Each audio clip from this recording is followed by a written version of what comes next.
मेरे सभी श्रोताओं को मेरा प्यार भरा नमस्कार।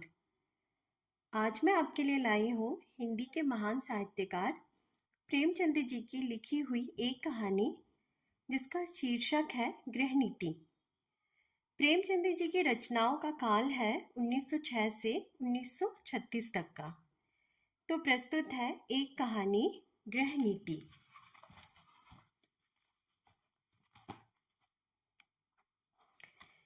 जब माँ बेटे से बहू की शिकायतों का दफ्तर खोल देती है और यह सिलसिला किसी तरह खत्म होते नजर नहीं आता, तो बेटा उकता जाता है और दिन भर की थकान के कारण कुछ झुंझला कर माँ से कहता है, तो आखिर तुम मुझसे क्या करने के लिए कहती हो अम्मा? मेरा काम स्त्री को शिक्षा देना तो नहीं है, यह तो तुम्हारा काम है। तुम उसे डांटो मारो, जो सजा देना चाहो दो। मेरे लिए इससे ज्यादा खुशी की और क्या बात हो सकती है कि तुम्हारे प्रयत्न से वह आदमी बन जाए। मुझसे मत कहो कि उसे सलीका नहीं है, तमीज नहीं है, बेअदब है। उसे डांट कर सिखाओ। इस पर माँ कहती है, वाह, मुंह से बात निकालने नहीं देती। डांटो तो मुझे ही नोच खाए। उसके सामने अपनी आबरू बचाती फिरती हूँ कि किसी के मुंह पर मुझे कोई अनुचित शब्द ना कह बैठे। बेटा, तो फिर इसमें मेरी क्या खता है? मैं तो उसे नहीं सिखा देता कि तुमसे बेअदबी करे। माँ, तो और कौन सिखाता है? बेटा, तुम तो अंधेर करती हो अम्मा। माँ, अंधेर नहीं करती, सत्य कहती हूँ। तुम्हारी ही शय पाकर उसका दिमाग बढ़ गया है। जब वह तुम्हारे पास जाकर टेसवे बहाने लगती है, तो कभी तुमने उसे डांटा, कभी समझाया कि तुझे अम्मा का अदब करना चाहिए? तुम तो खुद उसके गुलाम हो गए हो। वह भी समझती है मेरा पति कमाता है, फिर मैं क्यों ना रानी बनूं, क्यों किसी से दबूं? मर्द जब तक शह न दे, औरत का इतना गुर्दा नहीं हो सकता। बेटा, तो क्या मैं उसे कह दूं कि मैं कुछ नहीं कमाता, बिल्कुल निखट्टू हूं? क्या तुम समझती हो तब वह मुझे जलील ना समझेगी? हर एक पुरुष चाहता है कि उसकी स्त्री उसे कमाऊ, योग्य, तेजस्वी समझे, और सामान्यतः वह जितना है उससे बढ़कर अपने को दिखाता है। मैंने कभी नादानी नहीं की, कभी स्त्री के सामने डींग नहीं मारी, लेकिन स्त्री की दृष्टि में अपना सम्मान खोना तो कोई भी ना चाहेगा। माँ, तुम कान लगाकर ध्यान देकर और मीठी मुस्कुराहट के साथ उसकी बातें सुनोगे तो वह क्यों ना शेर होगी? तुम खुद चाहते हो कि स्त्री के हाथों मेरा अपमान कराओ। मालूम नहीं मेरे किन पापों का तुम मुझे ये दंड दे रहे हो। किन अरमानों से कैसे कैसे कष्ट झेलकर मैंने तुम्हें पाला। खुद नहीं पहना, तुम्हें पहनाया। खुद नहीं खाया, तुम्हें खिलाया। मेरे लिए तुम उस मरने वाले की निशानी थे और मेरी सारी अभिलाषाओं का केंद्र। तुम्हारी शिक्षा पर मैंने अपने हजारों के आभूषण होम कर दिए। विधवा के पास दूसरी और कौन सी निधि थी? इसका तुम मुझे यह पुरस्कार दे रहे हो?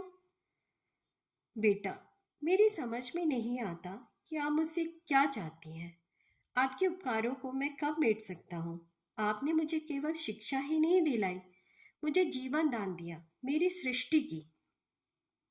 आपने गहने ही नहीं होम किए, अपना रक्त तक पिलाया। अगर मैं 100 बार अवतार लूं तो भी इसका बदला नहीं चुका सकता। मैं अपनी जान में आपकी इच्छा के विरुद्ध कोई काम नहीं करता। यथासाध्य आपकी सेवा में कोई बात नहीं उठा रखता। जो कुछ पाता हूँ लाकर आपके हाथों पर रख देता हूँ। और मुझसे क्या चाहती हैं? और मैं कर ही क्या सकता हूँ? ईश्वर ने हमें और आपको और सारे संसार को पैदा किया। उसका हम उसे क्या बदला देते हैं? क्या बदला दे सकते हैं? उसका नाम भी तो नहीं लेते, उसका यश भी तो नहीं गाते। इससे क्या उसके उपकारों का भार कुछ कम हो जाता है? माँ के बलिदानों का प्रतिशोध कोई बेटा नहीं कर सकता, चाहे वह भूमंडल का स्वामी ही क्यों ना हो। ज्यादा से ज्यादा मैं आपकी दिलजोई ही तो कर सकता हूँ। और मुझे याद नहीं आता कि मैंने कभी आपको असंतुष्ट किया है। माँ, तुम मेरी दिलजोई करते हो। तुम्हारे घर में मैं इस तरह रहती हूँ जैसे कोई लौंडी। तुम्हारी बीवी कभी मेरी बात भी नहीं पूछती। मैं भी कभी बहू थी, रात को घंटे भर सास की देह दबाकर, उनके सिर में तेल डालकर, उन्हें दूध देकर तब बिस्तर पर जाती थी। तुम्हारी स्त्री 9 बजे अपनी किताबें लेकर अपनी सहनची में जा बैठती है, दोनों खिड़कियां खोल लेती है और मजे से हवा खाती है। मैं मरूं या जीऊं उससे मतलब नहीं, इसलिए मैंने पाला था। बेटा, तुमने मुझे पाला था तो यह सारी सेवा मुझसे लेनी चाहिए थी, मगर तुमने मुझसे कभी कहा ही नहीं। मेरे अन्य मित्र भी हैं, उन उनमें भी मैं किसी को माँ की देह में मुक्कियां लगाते नहीं देखता। आप मेरे कर्तव्य का भार मेरी स्त्री पर क्यों डालती हैं? यो, अगर वो आपकी सेवा करे तो मुझसे ज्यादा प्रसन्न और कोई ना होगा। मेरी आंखों में इसकी इज्जत दुगनी हो जाएगी, शायद उससे और ज्यादा प्रेम करने लगूं। लेकिन अगर वो आपकी सेवा नहीं करती तो आपको उससे अप्रसन्न होने का कोई कारण नहीं है। शायद उसकी जगह मैं होता तो मैं भी ऐसा ही करता। सास मुझे अपनी लड़की की तरह प्यार करती तो मैं उसके तलुए सहलाता, इसलिए नहीं कि वह मेरी पति की माँ होती, बल्कि इसलिए कि वह मुझसे मातृव्रत स्नेह करती। मगर मुझे खुद यह बुरा लगता है कि बहू सास के पांव दबाए। कुछ दिन पहले स्त्रियां पति के पांव दबाती थी, आज भी उस प्रथा का लोप नहीं हुआ है। लेकिन मेरी पत्नी मेरे पांव दबाए तो मुझे ग्लानि होगी। मैं उससे कोई ऐसी खिदमत नहीं लेना चाहता जो मैं उसकी ना कर सकूं। यह रस्म उस जमाने की यादगार है जब स्त्री पति की लौंडी समझी जाती थी।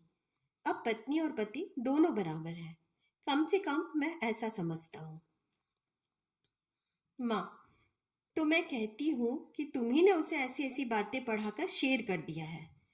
तुम ही मुझसे बैर साध रहे हो। ऐसे निर्लज, ऐसे बदजबान, ऐसी टर्री फूहड़ छोकरी संसार में ना होगी।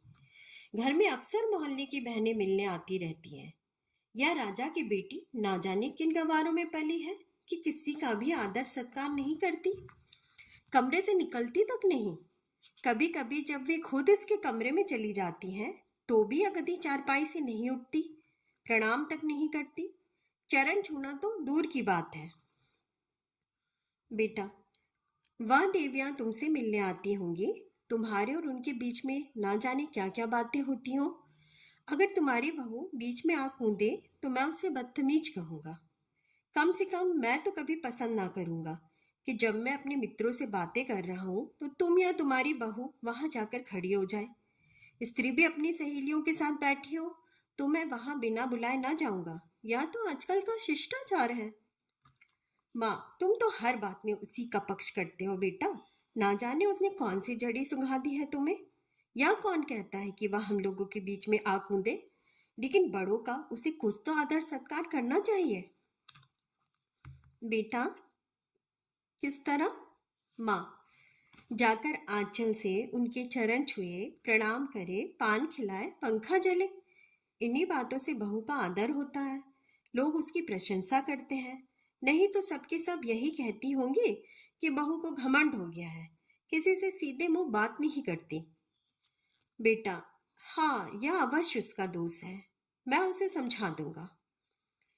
माँ खुश होकर कहती है, बेटा, चारपाई से उठती तक नहीं, सब औरतें थोड़ी थोड़ी करती हैं, मगर उसे तो शर्म जैसे छू ही नहीं गई, और मैं हूं कि मारे शर्म के मरी जाती हूँ।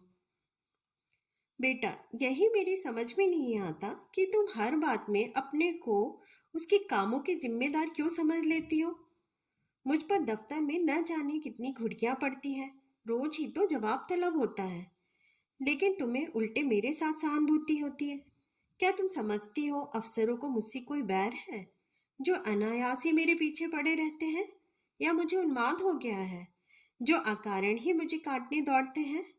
नहीं, इसका कारण यह है कि मैं अपने आप काम में चौकस नहीं हूँ, गलतियां करता हूँ, सुस्ती करता हूँ, लापरवाही करता हूँ। जहां अफसर सामने से हटा कि लगता हूँ समाचार पत्र पढ़ने या ताश खेलने। क्या उस वक्त हमें यह ख्याल नहीं रहता कि काम पड़ा हुआ है और यह साहब डांट ही तो बताएंगे, सिर झुकाकर सुन लेंगे, बाधा टल जाएगी। पर ताश खेलने का अवसर नहीं है, ये कौन परवाह करता है। सोचते हैं तुम मुझे दोषी समझकर भी मेरा पक्ष लेती हो, और तुम्हारा बस चले तो हमारे बड़े बाबू को मुझसे जवाब तलब करने के अभियोग में काले पानी भेज दो। माँ खुश होकर, मेरे लड़के को कोई सजा देगा और क्या मैं पान फूल से उसकी पूजा करूंगी? बेटा, हर एक बेटा अपनी माता से इसी तरह की कृपा की आशा रखता है और सभी माताएं अपने लड़कों के ऐबों पर पर्दा डालती है। फिर बहुओं की ओर से क्यों उनका हृदय इतना कठोर हो जाता है, यह मेरी समझ में नहीं आता। तुम्हारी बहू पर जब दूसरी स्त्रियां चोट करें तो तुम्हारे मातृ स्नेह का यह धर्म है कि तुम उसकी तरफ से क्षमा मांगो, कोई बहाना कर दो, उनकी नजरों में उसे उठाने की चेष्टा करो। इस तिरस्कार में तुम क्यों उनसे सहयोग करती हो? तुम्हें क्यों उसके अपमान में मजा आता है? मैं भी तो हर एक ब्राह्मण या बड़े बूढ़ों का आदर सत्कार नहीं करता। मैं किसी ऐसे व्यक्ति के सामने सिर नहीं झुका सकता जिससे मुझे हार्दिक हार्दिक श्रद्धा ना हो। केवल सफेद बाल, सिकुड़ी हुई खाल, पोपला मुंह और झुकी हुई कमर किसी को आदर का पात्र नहीं बना देती, और ना ही जनेऊ या तिलक या पंडित और शर्मा की उपाधि ही भक्ति की वस्तु है। मैं लकीर पीटू सम्मान को नैतिक अपराध समझता हूँ। मैं तो उसी का सम्मान करूंगा जो मनसा वचा कर्मणा हर पहलू से सम्मान की योग्य है, जिसे मैं जानता हूँ कि मक्कारों, स्वार्थ साधना और निंदा के सिवा और कुछ नहीं करता, जिसे मैं जानता हूँ कि रिश्वत और सूद तथा खुशामद की कमाई खाता है। वह अगर ब्रह्मा की आयु लेकर भी मेरे सामने आए तो भी मैं उसे सलाम ना करूं। इसे तुम मेरा अहंकार कह सकती हो, लेकिन मैं मजबूर हूं। जब तक मेरा दिल ना झुके मेरा सिर भी ना झुकेगा। मुमकिन है तुम्हारी बहू के मन में भी उन देवियों की ओर से अश्रद्धा का भाव हो। उनमें दो चार को तो मैं भी जानता हूँ। वे सब हैं बड़े घर की, लेकिन सबके दिल छोटे, विचार छोटे। कोई निंदा की पुतली है तो कोई खुशामद में युक्त, कोई गाली गलौच में अनुपम। सभी रूढ़ियों के गुलाम, ईर्ष्या द्वेष से जलने वाली। एक भी ऐसा नहीं जिसने अपने घर को नरक का नमूना न बना रखा हो। अगर तुम्हारी बहू ऐसी औरतों के आगे सिर नहीं झुकाती तो मैं उसे दोषी नहीं समझता। माँ, अच्छा अब चुप रहो बेटा। देख लेना तुम्हारी या रानी एक दिन तुमसे चूल्हा न जलवाए और झाड़ू न लगवाए तो सही। औरतों को बहुत सिर चढ़ाना अच्छा नहीं होता। इस निर्लज्जता की भी कोई हद है कि बूढ़ी सास तो खाना पकाए और जवान बहू बैठी उपन्यास पढ़ती रहे। बेटा, बेशक यह बुरी बात है और मैं हरगिज नहीं चाहता कि तुम खाना पकाओ और वह उपन्यास पढ़े, चाहे वह उपन्यास प्रेमचंद जी की ही क्यों ना हो। लेकिन यह तो देखना होगा कि उसने अपने घर में कभी खाना नहीं पकाया। वहां रसोईया महाराज है और जब चूल्हे के सामने जाने से उसके सिर में दर्द होने लगता है तो उसे खाना पकाने के लिए मजबूर करना उस पर अत्याचार करना है। मैं तो समझता हूँ जो जो हमारे घर की दशा का उसे ज्ञान होगा उसके व्यवहार में आप ही आप सुधार होता जाएगा। यह उसके घर वालों की गलती है कि उन्होंने उसकी शादी किसी धनी घर में नहीं की। हमने भी यह शरारत की कि अपनी असली हालत उनसे छुपाई और यह प्रकट किया कि हम पुरानी रईस हैं। अब हम किस मुंह से यह कह सकते हैं कि तू खाना पका या बर्तन मांज अथवा झाड़ू लगा? हमने उन लोगों से छल किया है और उसका फल हमें चखना पड़ेगा। अब तो हमारी कुशल इसी में है कि अपनी दुर्दशा को नम्रता, विनय और सहानुभूति से ढाके और उसे अपने दिल को यह तसल्ली देने का अवसर दे कि बला से धन नहीं मिला, घर के आदमी तो अच्छे मिले। अगर यह तसल्ली भी हमने उससे छीन ली तो तुम ही सोचो उसको कितनी विदारक वेदना होगी। शायद वह हम लोगों के सूरज से भी घृणा करने लगे। माँ, उसके घर वालों को 100 दफे गरज थी तब हमारे यहाँ ब्याह किया। हम कुछ उनसे भीख मांगने नहीं गए थे। बेटा, अगर उनको लड़के की गरज थी तो हमें धन और कन्या दोनों की गरज थी। माँ, यहाँ के बड़े बड़े रईस हमसे नाता करने को मुंह फैलाए हुए थे। बेटा, इसलिए कि हमने रईसों का सॉन्ग बना रखा है। घर की असली हालत खुल जाए तो कोई बात भी ना पूछे। माँ, तो तुम्हारे ससुराल वाले ऐसे कहाँ के रईस हैं? इधर जरा वकालत चल गई तो रईस हो गए, नहीं तो तुम्हारे ससुर के बाप मेरे सामने चपरासी गिरी करते थे और लड़की का यह दिमाग कि खाना पकाने से सिर में दर्द होता है। अच्छे अच्छे घरों की लड़कियां गरीबों के घर आती हैं और घर की हालत देखकर वैसा ही बर्ताव करती हैं, या नहीं कि बैठी अपने भाग्य को कोसा करे। इस छोकरी ने हमारे घर को अपना समझा ही नहीं। बेटा, जब तुम समझने दो तब ना। जिस घर में घुड़कियों, गालियों और कटुताओं के सिवा और कुछ ना मिले, उसे अपना घर कौन समझे। घर तो वह है जहाँ स्नेह और प्यार मिले। कोई लड़की डोली से उतरते ही सास को अपनी माँ नहीं समझ सकती। माँ तभी समझेगी जब सास पहले उसके साथ माँ का सा बर्ताव करे, बल्कि अपनी लड़की से ज्यादा प्रिय समझे। माँ, अच्छा अब चुप रहो, जी न जलाओ। यह जमाना ऐसा ही है कि लड़कों ने स्त्री का मुंह देखा और उसके गुलाम हुए। ये सब ना जाने कौन सा मंत्र सीख कर आती हैं। यह बहू बेटी के लक्षण है कि पहर दिन चढ़े सोकर उठे। ऐसी कुलच्छनी बहू का तो मुंह न देखे। बेटा, मैं भी तो देर से सोकर उठता हूँ अम्मा। मुझे तो तुमने कभी नहीं कोसा। माँ, तुम हर बात में उससे अपनी बराबरी क्यों करते हो। बेटा, यह उसके साथ घोर अन्याय है, क्योंकि जब तक वह इस घर को अपना नहीं समझती तब तक उसकी हैसियत मेहमान की है, और मेहमान की हम खातिर करते हैं, उसके ऐब नहीं देखते। माँ, ईश्वर ना करे कि किसी को ऐसी बहू मिले। बेटा, तो वह तुम्हारे घर में रह चुकी। माँ, क्या संसार में औरतों की कमी है। औरतों की कमी तो नहीं, मगर देवियों की कमी जरूर है। माँ, नौ जैसी औरत सोने लगती है तो बच्चा चाहे रोते रोते बेदम हो जाए, मिनकती तक नहीं। फूल सा बच्चा लेकर मैके गई थी, 3 महीने में लौटे तो बच्चा आधा भी नहीं है। बेटा, तो क्या मैं यह मान लूं कि तुम्हें उसके लड़के से जितना प्रेम है उतना उसे नहीं है। यह तो प्रकृति के नियम के विरुद्ध है। और मान लो वह निर्मोहिनी ही है, तो यह उसका दोष है। तुम क्यों उसकी जिम्मेदारी अपने सिर पर लेती हो। उसे पूरी स्वतंत्रता है, जैसे चाहे अपने बच्चे को पाले। अगर वह तुमसे कोई सलाह पूछे, प्रसन्न मुख से दे दो। ना पूछे तो समझ लो उसे तुम्हारी मदद की जरूरत नहीं। सभी माताएं अपने बच्चों को प्यार करती हैं और वह अपवाद नहीं हो सकती। माँ, तो मैं सब कुछ देखूं, मुंह ना खोलूं, घर में आग लगते देखूं और चुपचाप मुंह में कालिख लगाए खड़ी रहूं। बेटा, तुम इस घर को जल छोड़ने वाली हो, उसे बहुत दिन रहना है। घर की हानि लाभ की जितनी चिंता उसे हो सकती है, तुम्हें नहीं हो सकती। फिर मैं कर ही क्या सकता हूँ। ज्यादा से ज्यादा उसे डांट बता सकता हूँ, लेकिन वह डांट की परवाह ना करे और तुर्की बतुर्की जवाब दे, तो मेरे पास ऐसा कौन सा साधन है जिससे मैं उसे ताड़ना दे सकूं। माँ, तुम 2 दिन ना बोलो तो देवता सीधे हो जाए, सामने नाक रगड़े। बेटा, मुझे इसका विश्वास नहीं है। मैं उससे ना बोलूंगा, वह भी मुझसे ना बोलेगी। ज्यादा पीछे पड़ूंगा तो अपने घर चली जाएगी। माँ, ईश्वर यह दिन लाए मैं तुम्हारे लिए नई बहू लाऊं। सहसा बहू आकर खड़ी हो जाती है। माँ और बेटा दोनों स्तंभित हो जाते हैं, मानो कोई बम का गोला आ गिरा हो। रूपवती, नाजुक मिजाज, गर्वीली रमड़ी है, जो मानो शासन करने के लिए ही बनी है।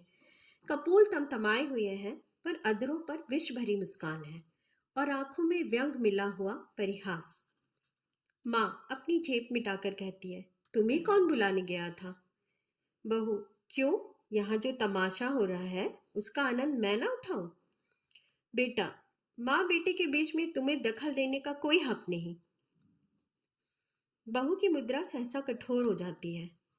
बहू, अच्छा, आप जबान बंद रखिए। जो पति अपने पति की निंदा सुनता रहे वह पति बनने के योग्य नहीं। वह पति धर्म का खा गा गा भी नहीं जानता। मुझसे अगर कोई तुम्हारी बुराई करता, चाहे वह मेरी प्यारी माँ ही क्यों ना होती, तो मैं उसकी जबान पकड़ लेती। तुम मेरे घर जाते हो तो वहां जिसे देखती हूँ तुम्हारी प्रशंसा ही करता है। छोटे से बड़े तक गुलामों की तरह दौड़ते फिरते हैं। अगर उनके बस में हो तो तुम्हारे लिए स्वर्ग के तारे तारे तोड़ लाए। और उसका जवाब मुझे यहाँ यह मिलता है कि बात बात पर ताने महने, तिरस्कार, बहिष्कार। मेरे घर तो तुमसे कोई नहीं कहता कि तुम देर से क्यों उठे। तुमने अमुक महोदय को सलाम नहीं किया, अमुक के चरणों पर सिर क्यों नहीं पटका। मेरे बाबूजी कभी गवारा ना करेंगे कि तुम उनकी देह पर मुक्कियां लगाओ या उनकी धोती धो या उन्हें खाना पकाकर खिलाओ। मेरे साथ यहाँ यह बर्ताव क्यों? मैं यहाँ लौंडी बनकर नहीं आई हूँ, तुम्हारी जीवन संगिनी बनकर आई हूँ। मगर जीवन संगिनी का यह अर्थ तो नहीं कि तुम मेरे ऊपर सवार होकर मुझे जलाओ। यह मेरा काम है कि जिस तरह चाहूं तुम्हारे साथ अपने कर्तव्य का पालन करूं। उसकी प्रेरणा मेरी आत्मा से होनी चाहिए, ताड़ना या तिरस्कार से नहीं। अगर कोई मुझे कुछ सिखाना चाहता है तो माँ की तरह प्रेम से सिखाए, मैं सीखूंगी। लेकिन कोई जबरदस्ती मेरी छाती पर चढ़कर अमृत भी मेरे कंठ में ठूसना चाहे तो मैं होठ बंद कर लूंगी। मैं अब तक कब को इस घर को अपना समझ चुकी होती, अपनी सेवा और कर्तव्य का निश्चय कर चुकी होती, मगर यहाँ तो हर घड़ी हर पल मेरी देह में सुई चुभाकर मुझे याद दिलाया जाता है कि तू इस घर की लौंडी है, तेरा इस घर से कोई नाता नहीं, तू सिर्फ गुलामी करने के लिए यहाँ आई है। और मेरा खून खौल कर रह जाता है। अगर यही हाल रहा तो एक दिन तुम दोनों मेरी जान लेकर रहोगे। माँ, सुन रहे हो अपनी चहेती रानी की बातें? यहाँ यह लौंडी बनकर नहीं, रानी बनकर आई है। हम दोनों उसकी टहल करने के लिए हैं। उसका काम हमारे ऊपर शासन करना है। उसी कोई कुछ काम करने को कौन कहे? मैं खुद मरा करूं और तुम उसकी बातें कान लगाकर सुनते हो। तुम्हारा मुंह कभी नहीं खुलता कि उसे डांटो या समझाओ, थर थर कांपते रहते हो। बेटा, अच्छा अम्मा, ठंडे दिल से सोचो। मैं इसकी बात ना सुनूं तो कौन सुने? क्या तुम इसके साथ इतनी हमदर्दी भी नहीं देखना चाहती? आखिर बाबूजी जीवित थे तब वह तुम्हारी बात सुनते थे या नहीं? तुम्हें प्यार करते थे या नहीं? फिर मैं अपनी बीवी की बातें सुनता हूँ तो कौन सी नई बात करता हूँ?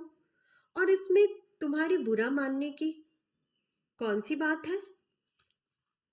माँ, हाय बेटा, तुम अपनी स्त्री के सामने मेरा अपमान कर रहे हो। इसी दिन के लिए मैंने तुम्हें पाल पोस कर बड़ा किया था। क्यों मेरी छाती नहीं फट जाती? वह आंसू पोंछती आपे से बाहर कमरे से निकल जाती है। स्त्री पुरुष दोनों कौतुक भरी आंखों से उसे देखते हैं, जो बहुत जल्द हमदर्दी में बदल जाती है। पति, माँ का हृदय। स्त्री, माँ का हृदय नहीं, स्त्री का हृदय। पति, अर्थात? स्त्री, जो अंतक पुरुष का सहारा चाहता है, स्नेह चाहता है और उस पर किसी दूसरी स्त्री का असर देखकर ईर्ष्या से जल उठता है। पति, क्या पगली सी बातें करती हो? स्त्री, यथार्थ कहती हूँ। पति, तुम्हारा दृष्टिकोण बिल्कुल गलत है और इसका तजुर्बा तुम्हें तब होगा जब तुम खुद सास होगी। स्त्री, मुझे सास बनना ही नहीं है। लड़का अपने हाथ पांव का हो जाए, ब्याह करे और अपना घर संभाले। मुझे बहू से क्या सरोकार? पति, तुम्हें यह अरमान बिल्कुल नहीं है कि तुम्हारा लड़का योग्य हो, तुम्हारी बहू लक्ष्मी हो और दोनों का जीवन सुख से कटे। स्त्री, क्या मैं माँ नहीं हूँ? पति, माँ और सास में क्या कोई अंतर है? स्त्री, उतना ही जितना जमीन और आसमान में है। माँ प्यार करती है, सास शासन करती है। कितनी ही दयालु, सहनशील, सतुगुणी स्त्री हो, सास बनते ही मानो ब्याही हुई गाय हो जाती है। जिसे पुत्र से जितना ही ज्यादा प्रेम है, वह बहू पर उतनी ही निर्दयता से शासन करती है। मुझे भी अपने ऊपर विश्वास नहीं है। अधिकार पाकर किसे मत नहीं हो जाता। मैंने तय कर लिया है, सास बनूंगी ही नहीं। औरत की गुलामी सासों के बल पर कायम है। जिस दिन सासें ना रहेंगी, औरत की गुलामी का अंत हो जाएगा। पति, मेरा ख्याल है तुम जरा भी सहज बुद्धि से काम लो तो तुम अम्मा पर भी शासन कर सकती हो। तुमने हमारी बातें कुछ सुनी? स्त्री, बिना सुने ही मैंने समझ लिया कि क्या बातें हो रही होंगी। वही बहू का रोना। पति, नहीं नहीं, तुमने बिल्कुल गलत समझा। अम्मा के मिजाज में आज मैंने विस्मयकारी अंतर देखा, बिल्कुल अभूतपूर्व। आज वह जैसे अपनी कटुताओं पर लज्जित हो रही थी। हाँ, प्रत्यक्ष रूप से नहीं, संकेत रूप से। अब तक वह तुमसे इसलिए नाराज रहती थी कि तुम देर में उठती हो। अब शायद उन्हें यह चिंता हो रही है कि सवेरे उठने से तुम्हें ठंड न लग जाए। तुम्हारे लिए पानी गर्म करने को कह रही थी। स्त्री प्रसन्न होकर, सच? पति, हाँ, मुझे तो सुनकर आश्चर्य हुआ। स्त्री, तो अब मैं मुंह अंधेरे उठूंगी। ऐसी क्या ठंड लग जाएगी? लेकिन तुम मुझे चकमा तो नहीं दे रहे हो? पति, अब इस बदगुमानी का क्या इलाज? आदमी को कभी कभी अपने अन्याय पर खुद ही तो खेद होता है। स्त्री, तुम्हारे मुंह में घी शक्कर। अब मैं सुबह जल्दी उठूंगी। वह बेचारी मेरे लिए क्यों पानी गर्म करेंगी? मैं खुद गर्म कर लूंगी। आदमी करना चाहे तो क्या नहीं कर सकता। पति, मुझे उनकी बात सुन सुनकर ऐसा लगता था जैसे किसी दैवीय आदेश ने उनकी आत्मा को जगा दिया हो। तुम्हारे अल्लड़पन और चपलता पर कितना भन्नाती है।